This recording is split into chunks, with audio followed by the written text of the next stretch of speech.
Hello दोस्तों, चलिए शुरुआत करते हैं आज की कहानी से जो बहुत ही मिस्टीरियस सुसाइड केस है। मिस्टीरियस इसलिए क्योंकि अभी भी कई लोगों को ये भरोसा नहीं है कि ये सुसाइड हो सकता है। और ये कहानी है अमेरिका के बहुत ही famous rock star Kurt Cobain की, जो जिन्होंने रॉकस्टार की दुनिया में अपना बहुत नाम और प्रसिद्धि हासिल की थी। उनका जन्म 20 फरवरी 1967 को एबरडीन शहर में वॉशिंगटन स्टेट में अमेरिका में हुआ था। माना जाता है कि उनकी मृत्यु 5 अप्रैल 1994 को हुई थी, 27 साल के उम्र में, उनके ही सियाटल के एक घर में। बट उनकी लाश जो है वो पाई गई थी 8 अप्रैल को 1994 में। टाइमलाइन की बात करें तो अप्रैल 5 को वो मृत्यु पाए गए थे अपने घर में।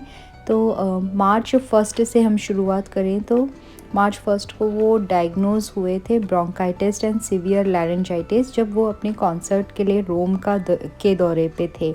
फिर वहाँ पे उन्होंने सोचा कि मैं अपना ट्रीटमेंट भी यहीं से करवाऊँगा, रोम से।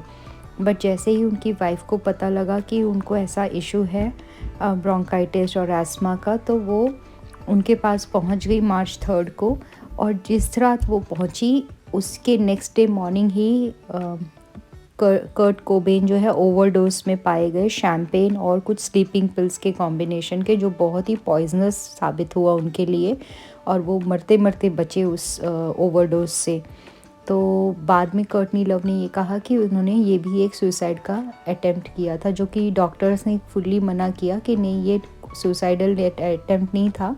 ये उन्होंने शैम्पेन के साथ में पिल्स ले लिया था शायद, इस वजह से उनको इस तरह का जो है अटैक आया। और फिर उनको डिटॉक्सीफाई किया गया और वो पूरी तरह से ठीक हो गए थे। फिर मार्च 18 को कर्टनी लव ने कुछ उनके आपसी कुछ झगड़ा हुआ उनका दोनों जन का आपस में। तो कर्टनी लव ने पुलिस को कॉल किया और कर्ट कोबेन जो है अपने आप को एक कमरे में बंद कर लिया उसने। तो उसने कर्टनी लव ने पुलिस को कॉल किया और कहा कि कमरे में काफ़ी बंदूकें हैं, गन्स है, और वो अपने आप को मार डालेगा क्योंकि वो सुसाइड करना चाह रहा है। और फिर पुलिस आई और उससे सारा आर्म्स एंड एमिनेशंस जो है वो ले लिया कर्ट कोबेन से। कर्ट कोबेन ने सिर्फ कहा कि मैं मरना नहीं चाह रहा था ना, मैं अपने आप को मारता, मैं सिर्फ इससे बचने के लिए उस कमरे में छुप गया था, मुझे उससे बात नहीं करना था, इसलिए मैं अंदर चला गया था। तो ये इस तरह के इन लोगों के आपस में काफ़ी मतभेद होना शुरू हो चुके थे बहुत पहले से ही। और कर्टनी लव को ये भी पता चल गया था, अंदाज़ा लग गया था कि कर्ट कोबेन उनसे डिवोर्स लेना चाहते हैं। उन्होंने अपनी लॉयर जो है उनकी जो उनकी ये जो म्यूज़िक बैंड के बिज़नेस की एक लॉयर थी रोज़मेरी, वो रोज़मेरी से ऑलरेडी उन्होंने बात की थी कि मैं इसे अपने विल में से हटाना चाहता हूँ कर्टनी लव को, और डिवोर्स देना चाहता हूँ। तो रोज़मेरी ने उससे सजेशन दिया था कि आप कोई अच्छा लीगल लॉयर्स चूज़ करो, फाइंड आउट करो, क्योंकि मैं तो डिवोर्स लॉयर नहीं हूँ, फैमिली लॉयर नहीं हूँ, मैं तो बिज़नेस लॉयर हूँ। तो आप कोई डिवोर्स लॉयर ऐसे कोई सर्च करो और फिर अपना काम करवाओ। तो उसे ये पता चल गया था कि ये इसे डिवोर्स देने वाला है। तो पता नहीं कि मतलब डिटेक्टिव्स के मन में ये शंका है कि क्या पता इस वजह से कर्टनी लव बार बार ये साबित करना चाहती थी कि ये सुसाइड करना चाह रहा है, और ऐसे माहौल बना देती थी कि ये सुसाइड करने वाला है। बट एनीवेज वो फिर उसके बाद में कर्ट कोबेन अपने जो ड्रग्स का जो हैबिट है उनको, क्योंकि उन्हें ये भी एहसास था कि कर्टनी लव के साथ में जब वो रहते हैं तो वो ड्रग्स लेना शुरू करते हैं। अदरवाइज़ उनको ड्रग्स का और ये सब की आदत नहीं थी बिल्कुल भी। हाँ, ड्रग्स वो लेते थे कुछ साल पहले, जब उन्हें बहुत सिवियर स्टमक एक का इशू था, बहुत ज़्यादा पेट दर्द का इशू था, कई साल तक था। तो उस दर्द को भुलाने के लिए वो कभी कभी ड्रग्स का इस्तेमाल करते थे, जिससे उनका पेन, क्योंकि डॉक्टर ने भी हाथ खड़े कर दिए थे कि इसका कुछ इलाज समझ नहीं आ रहा, कुछ तकलीफ़ पता नहीं चल रही। लेकिन उस समय फिर कर्ट कोबेन ने हेरोइन जो ड्रग्स है उसका साथ लिया था। बट अब उनका 1993 में उनका जो तकलीफ़ था स्टमक एक का, वो बिल्कुल ठीक हो गया था। वो काफ़ी खुश थे कि मेरा जो ये प्रॉब्लम है वो सॉल्व हो गया, और मैं कितना खुश हूँ कि अब ये चला गया मेरा पेन। तो अब वो अपने ड्रग्स के जो हैबिट से छुटकारा पाना चाहते थे, बट उन्हें ऐसा लगता था कि कर्टनी लव के साथ के वजह से वो छोड़ नहीं पा रहे अपने ड्रग्स को, तो इस वजह से वो कर्टनी लव को भी छोड़ना चाहते थे और ड्रग्स को भी छोड़ना चाहते थे। फिर फाइनली किसी तरह से वो तैयार हुए कि मैं रिहैब में जाऊंगा और अपने आप को पूरा डिटॉक्सीफाई करूंगा, जिससे मेरा जो ड्रग्स का आदत है वो एक रूटीन चेंज हो और मेरी ड्रग्स की हैबिट चेंज हो। तो वो गए तो थे डिटॉक्स सेंटर में लॉस एंजलिस में, लेकिन मार्च 30 को, बट नेक्स्ट डे ही वहाँ से दीवार फांद कर वो वहाँ से निकल गए और वो अपने सियाटल के घर के लिए निकल गए, रवाना हो गए, एयरपोर्ट पे गए। यहाँ तक कि एयरपोर्ट में उसे अपने एक राइवल भी मिला, जो उनके म्यूज़िक इंडस्ट्री का उनका एक राइवल है, एक सिंगर, वो मिला। उसके साथ भी उन्होंने बहुत ही फ्रेंडली बिहेव किया और बहुत खुश दिख रहे थे। तो मिस्टर डफ थे उनका नाम कुछ, उन्होंने कहा कि वो इतना खुश दिख रहे थे, मुझे लगता नहीं कि वो कभी भी सुसाइड कर सकते थे इसके बाद। फिर मार्च 2 और 3 को मार्च नहीं, अप्रैल 2 और 3 को वो काफ़ी सारे लोगों से सियाटल में देखे गए, लेकिन बहुत लोगों ने उन्हें स्पॉट किया सियाटल के कई जगह पर, बट 3 अप्रैल के बाद में फिर किसी ने उनको देखा नहीं। और फिर 3 अप्रैल को ही कर्टनी वॉश ने जो है वो एक डिटेक्टिव को कॉल किया, टॉम ग्रैंट, बहुत ही फेमस और बहुत ही सिंसियर जो है डिटेक्टिव थे, जो अपने काम में बहुत ज़्यादा ध्यान रखते थे और बहुत ही ईमानदारी से काम करने वाले डिटेक्टिव को उसने हायर किया कर्ट कोबेन को ढूंढने के लिए। जो कि ये भी कहा जाता है कि 2 अप्रैल को कर्ट कोबेन जो है वो सियाटल में थे, वो कर्टनी लव को पता चल गया था, क्योंकि उसका एक फ्रेंड जो है वो सियाटल के घर में जो था, जो रखवाली कर रहा था घर का, उससे कर्टनी लव की बात हुई थी और कर्ट कोबेन उससे उस दिन मिला था। तो उसने बताया था कि कर्ट कोबेन मेरे साथ है, रात भर मेरे साथ में है। और 3 को वो वहाँ से निकल गया और 3 को फिर इसने फ़ोन किया और उसने टॉम ग्रांट को ये नहीं बताया कि कल जो है कर्ट कोबेन सियाटल में था, जो कि उसे पता था, बट फिर भी उसने कहा कि कर्ट कोबेन जो है वो रिहैब से भाग गया है 31 का और तब से गायब है और वो सुसाइडल है। उसके पास में एक शॉटगन है जो उसके एक फ्रेंड ने ख़रीद के उसे दिया था। ये शॉटगन कर्ट कोबेन ने इसलिए ख़रीदा था क्योंकि उसकी जो गन्स और ये सब थी वो सब पुलिस ने जब्त कर ली थी, क्योंकि मार्च 18 के इंसिडेंट्स की वजह से। तो उसने अपने फ्रेंड के हेल्प से एक शॉटगन ख़रीदा था, क्योंकि सियाटल के उसके घर में जो है काफ़ी चोर और घुस आते थे।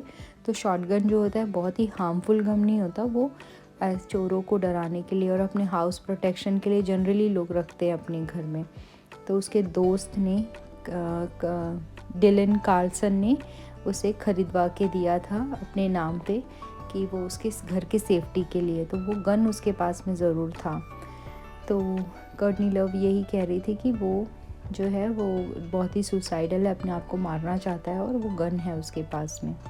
फिर बाद में जब टॉम ग्रांट जो है काफ़ी छानबीन करने के बाद में उसे थोड़ा सा अटपटा सा केस लग रहा था ये, लेकिन फिर भी वो जाने लगता है सियाटल के घर की, मैं सियाटल जाके उसे एक बार ढूंढता हूँ कि हो सकता है वो वहाँ से भाग के सियाटल गया हो। तो वो सियाटल में जब जाता है उसके घर में भी पहुँचता है, डिलन की हेल्प लेता है क्योंकि डिलन वहाँ का सब कुछ उसे पता होता है। तो उसके घर में वो एंटर करता है, काफ़ी कुछ खोजबीन करता है, तो जाके उसे उसके बेड के नीचे कुछ वही ड्रग्स जो स्लीपिंग पिल्स है वो मिलती है। वो स्लीपिंग पिल्स जो है वो देखता है और फिर वहाँ से निकल जाता है। उस समय उसे उस घर में और कुछ भी नहीं दिखाई देता। ये बात है 7 अप्रैल की। सब कुछ 3 तारीख को उसने हायर किया था और 7 तारीख तक ये सारे कुछ ये लोग खोजबीन करते हुए वहाँ सियाटल पहुँचते हैं उसके घर में, और काफ़ी रात को पहुँचते, बहुत बारिश हो रही होती है। और जब वो वहाँ से निकल जाते हैं तो नेक्स्ट डे मॉर्निंग में डिलन के साथ में ही वो सियाटल के बाहर निकल जाता है कि अब उसे हम कहीं और ढूंढेंगे। तब तक रेडियो पे न्यूज़ सुनाई देता है कि कर्ट कोबेन जो है वो अपने घर में मृत पाया गया। तो ये न्यूज़ सुन के सभी लोग इतना ज़्यादा शॉक हो जाते हैं, और जो टॉम ग्रांट डिटेक्टिव है वो तो बहुत ज़्यादा शॉक होता है कि कल ही तो हम उसके घर में थे, तब तो हमने उसकी बॉडी कहीं नहीं देखी, तो वो कैसे उसी घर में मृत पाया गया, हम तो कल ही रात को उस घर में थे। वो लोग फिर तुरंत ही उसके घर वापस से जाते हैं, सिएटल के उसी घर में। और वहाँ पे वो जाके देखते हैं तो बहुत सारी पुलिस होती है। वो पुलिस को कहते भी है कि कल रात को हम इस घर में थे, बट सिएटल पुलिस उस चीज़ का कोई इंटरेस्ट नहीं लेती है। वो कहती है कि हम लोग बहुत बिज़ी है, आप बाद में बात करो। तो टॉम ग्रैंट को ये भी बड़ा सरप्राइजिंग लगता है कि इतना इग्नोरेंस कैसे पुलिस हो सकती कि जब हम कह रहे हैं कि हम कल रात को, वो मुझे हथकड़ी लगा के वहीं रोक सकती थी, बट फिर भी उन्होंने ऐसा कुछ भी नहीं किया। उसे बहुत ही डाउट हुआ कि इस तरह से सिएटल पुलिस कैसे केयरलेसली काम कर सकती है। और बहुत ज़्यादा उन्हें दुख हुआ जो सिएटल पुलिस ने on the spot he declare कर दिया कि ये जो है ये एक सुसाइड केस है। अब कोई भी डेथ इन्वेस्टिगेशन जो है, जो जब तक वो होमिसाइड है, सुसाइड है, एक्सीडेंट है, ये जो है कभी भी पुलिस वाले इसको डिक्लेयर नहीं करते। ये जो वहाँ के फोरेंसिक टीम है, जो पोस्टमार्टम करती है, उनका काम है डिक्लेयर करना। बट पुलिस ऐसे ऑन द स्पॉट देखते ही कैसे डिक्लेयर कर सकती कि कोई भी सीन जो है वो सुसाइड है। दो वहाँ पे एक लेटर भी पाया गया था, बट वो अगर कोई मर्डर करता है तो वो ये सब कुछ प्लान करके भी तो हो सकता है। और सुसाइड जो नोट था उस पर भी काफ़ी डाउट आया, क्योंकि उसका जो first part of the letter था वो उसके डायरी का पेज था जो वो हमेशा लिखते रहता था।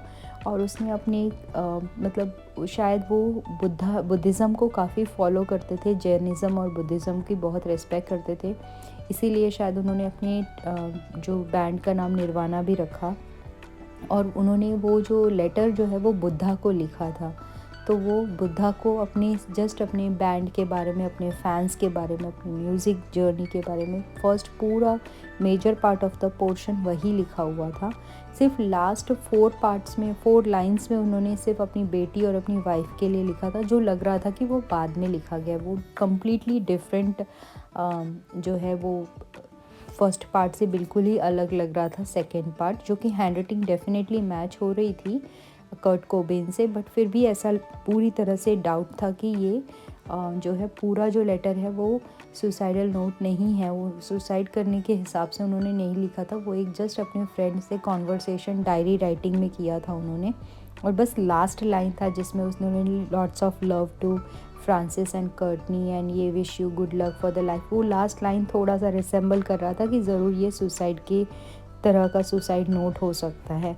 बट बाद में रोज़मेरी जो है उनकी जो लीगल जो बिज़नेस लॉयर थी, उन्होंने एक बैग टॉम ग्रांट को दिया जो कर्टनी लव उनके ऑफिस में छोड़ के गई थी, जिसमें उन्हें काफ़ी सारी चीज़ें मिली। साथ में एक ऐसा प्रैक्टिस शीट मिला जिसमें बहुत सारे लेटर्स जो है वो कर्ट कोबेन की हैंडराइटिंग से अल्फ़ाबेट्स जो है लिखे हुए थे। और वही अल्फ़ाबेट्स ऐसे लग रहा था कि उस लेटर में जो सुसाइड नोट है उसमें नीचे ट्रेस करके बनाया हुआ है, और वो पूरी जो लास्ट की 4 लाइन है वो उसी से मिला जुला के बनाया गया है। तो इस वजह से इस कहानी में जो है इतने सारे फैक्टर्स हैं जो मतलब सामने नहीं आए या छुपा दिए गए या कैसे मैनिपुलेट हुए या इस तरह से सीन रचा गया कि बस लास्ट में ये पता चले कि ये सुसाइड है। और पुलिस की लापरवाही भी बहुत ज़्यादा थी, क्योंकि उन्होंने जो क्राइम सीन था, जो उनका जो भी सीन था, सुसाइड सीन था, उसको इतना ज़्यादा कंटेमिनेट कर दिया। और जो भी पिक्चर्स लिए गए थे उस समय, जो लास्ट में लिए जाते हैं पुलिस के द्वारा और फिर उसकी फोरेंसिक जांच होनी चाहिए थी, वो पिक्चर्स को कभी डेवलप ही नहीं किया गया, क्योंकि उनका कहना था कि जो सुसाइड केस में पिक्चर्स डेवलप करने का कोई ज़रूरत नहीं है। बट फिर फाइनली जब फॉरेंसिक उनका पोस्टमार्टम हुआ तो उसमें ये पता तो चला कि उनके बॉडी में इतना ज़्यादा टॉक्सिक लेवल था, इतना ज़्यादा ड्रग्स था, जो मतलब 3 गुना अगर एक इंसान अगर ले अब उसके बॉडी में पूरा फुल, उतना जो है वो 3 इंसान में भी फुल हो सकता है। Like it was 3 times the capacity of like 1 whole person. तो वो अगर एक पर्सन के हिसाब का भी लेते तो वो इमीडिएटली ही नॉकआउट हो जाता, तुरंत वो फिर से अपने जो सारे जो उसने आसपास के जो सिरिंजेस थे उसके ड्रग्स के, उसको अच्छे से कैप लगा के बंद करके बॉक्स में रखना और फिर शॉटगन लेके अपने आप को गन से उड़ाना, उतना ज़्यादा समय ही नहीं मिलता, क्योंकि ये जो ड्रग्स था वो इतनी ज़्यादा मात्रा में थे कि वो हो ही नहीं सकता था। बट फिर भी वो इन सब बातों को निगलेक्ट किया गया और उसका जो पोजीशन था, गन का एंगल था, वो सब चीज़ों को निगलेक्ट किया गया और बस इसे सुसाइड ही करार दे दिया गया। तो इस वजह से आज भी बहुत सारे लोगों को ये बात का विश्वास नहीं होता। बीसों साल हो गए हैं, अभी भी इस पे कई सारे लोग रह रहे कि आवाज़ उठाते हैं कि नहीं, इसकी और फिर से ये केस ओपन होना चाहिए, इसकी जांच होनी चाहिए। और ये कभी सुसाइड कर ही नहीं सकते थे। वो अपनी बेटी को बहुत ज़्यादा प्यार करते थे और उन्हें एकदम शांति की लाइफ जीनी थी, ये चकाचौंध, और वो अपना बैंड छोड़ने वाल का सोच रहे थे और अपनी बेटी के साथ में शांति से रहना चाहते थे, एकदम सिंपल लाइफ बिताना चाहते थे। लेकिन जब इंसान बहुत ज़्यादा प्रसिद्धि पा जाता है और बहुत फेमस हो जाता है तो वो ज़मीन से काफ़ी ऊपर उठ जाता है और फिर जब अगर वो वापस आना चाहता है तो बड़ा मुश्किल हो जाता है। लोग उसे आने नहीं देना चाहते अपने फ़ायदे के लिए, और इतनी ज़्यादा सेल्फ़िश ये जो दुनिया है वो लोगों को शांति से रहने नहीं देना चाहती। वो चाहती है कि जैसे वो लोग नशे में डूबे हों वैसे ही सभी लोग डूबे रहे, तभी उनकी जो नैया है वो चलते रहेगी। तो किसकी क्या मंशा थी जो उसको उसको इस तरह से जो है मर्डर करने में, या क्यों? क्योंकि बात ये मतलब ये स्टोरी इतना ज़्यादा डीप है, इसमें कई सारी अभी भी बहुत सारी बातें हैं जो मैंने कवर नहीं किया, क्योंकि बाद में एक पर्सन जो है वो भी कोई बैंड ग्रुप का ड्रमर है, वो आगे आया। उसने कहा कि मुझे कर्टनी लव ने मुझे पूछा था कि वो मेरे हस्बैंड को तुम मारोगे तो मैं तुमको $50,000 दूंगी।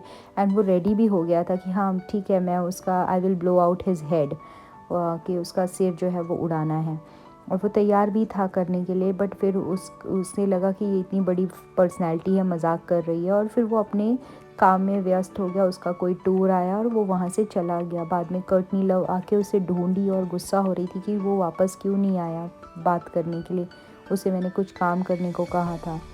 और तब तक कर्टनी लव ने मतलब किसी और को अप्रोच किया और उसने कहा कि मुझे पता है कि उसे किसने मारा है, ये मर्डर है। वो पूरा डिक्लेयर कर रहा था, उसने न्यूज़ एजेंसी को ये बात कही थी। और फिर जिस दिन उसने ये बात कही अगले दिन उसकी बॉडी जो है रेलवे ट्रैक पे पाई गई। तो ये सारी चीज़ें कितनी क्लियर एविडेंस है, मतलब ये सब तो बहुत ज़्यादा एविडेंस है।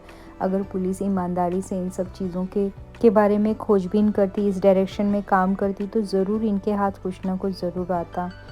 लेकिन ठीक है, अब जो क्या कह सकते हैं, बहुत ही दुखद कहानी थी ये, और मुझे बहुत दिल तक छू गई थी, क्योंकि हमने ये ऐसा ही केस हमारे देश में भी अभी रिसेंटली एक्सपीरियंस किया है सुशांत सिंह राजपूत के केस में, कि उन्हें भी ऐसे ही अचानक एक दिन सुसाइड केस डिक्लेयर हो गया था इमीडिएटली ऑन द स्पॉट, जब उनकी लाश मिली थी कि सुशांत सिंह ने सुसाइड किया है, जो बहुत ही ज़्यादा शॉकिंग था, क्योंकि वो तो इतने ब्राइट, इतने एजुकेटेड, इतने फेमस, अच्छे पर्सनालिटी थे, और फिर मतलब वो सुसाइड कैसे कर सकते हैं और वो क्यों करेंगे?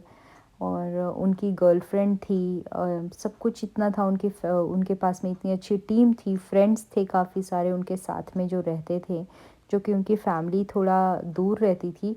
उनकी एक सिस्टर थी मुंबई में ही उनके आसपास, बट फिर भी पता नहीं। और बाद में कुछ जैसे ही उनके सुसाइड का डिक्लेयर हुआ, उसके बाद में नेक्स्ट 2-3 दिन बाद फिर ड्रग्स का केस है कि वो ड्रग एडिक्ट थे, बहुत ज़्यादा ड्रग्स लेते थे, और ये सारा चीज़ उछलने लग गया उनके बारे में, और बहुत सारी चीज़ें सामने आने लग गई, और उनका नाम बहुत ज़्यादा ख़राब किया गया। बट फिर भी लोग ये बात को पचा नहीं पाए कि वो सुसाइड कर सकते हैं, और अभी भी केस जो है सीबीआई के हाथ में है।